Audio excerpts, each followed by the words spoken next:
මේ පොඩින් පොඩි ඩිවයිස් එක හඳුන්වන්නේ ෆ්ලිපර් 0 කියලා. මේක පොඩි හැකින් ඩිවයිස් එකක් කිව්වොත් නිවැරදි. මේ ෆ්ලිපර් 0 ඩිවයිස් එක යූස් කරලා අපිට ගොඩක් ඩිවයිස් කන්ට්‍රෝල් කිරීමේ හැකියාව තියෙනවා. අඟල් 1.4ක LCD ඩිස්ප්ලේ එකක් සහ නැවිගේෂන් බටන්ස් කීපයක් තියෙන මේ ඩිවයිස් එකෙන් අපිට ස්මාර්ට් IoT ඩිවයිසස් සහ ගරාජ් ඩෝර්ස් වගේ දේවල් කන්ට්‍රෝල් කිරීමේ හැකියාව තියෙනවා.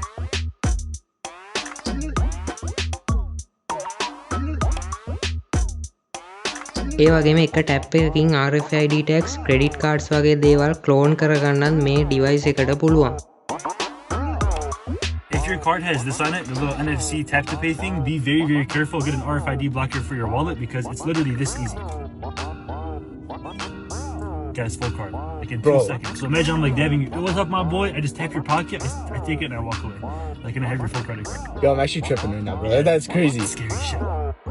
ඒ වගේ මේ ෆ්ලිපර් 0 ඩිවයිස් එක පාවිච්චි කරලා ටෙස්ලා කාර් වල චාර්ජින් පෝට් එක ඕපන් කරන වීඩියෝසුත් මේ දිනවල YouTube එකේ ගොඩක් බලා ගන්න පුළුවන්.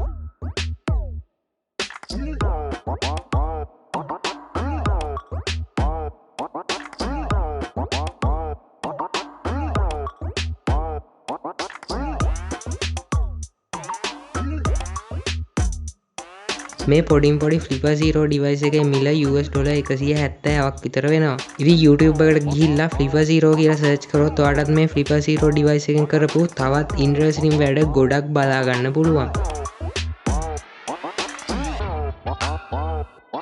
වීඩියෝ එක මෙතෙක් වෙලා බලවට ස්තුතියි. ඒ වගේම මේ වගේ වීඩියෝස් බලන්න කැමති නම් අපේ YouTube channel එක subscribe කරන්නත් අමතක කරන්න එපා.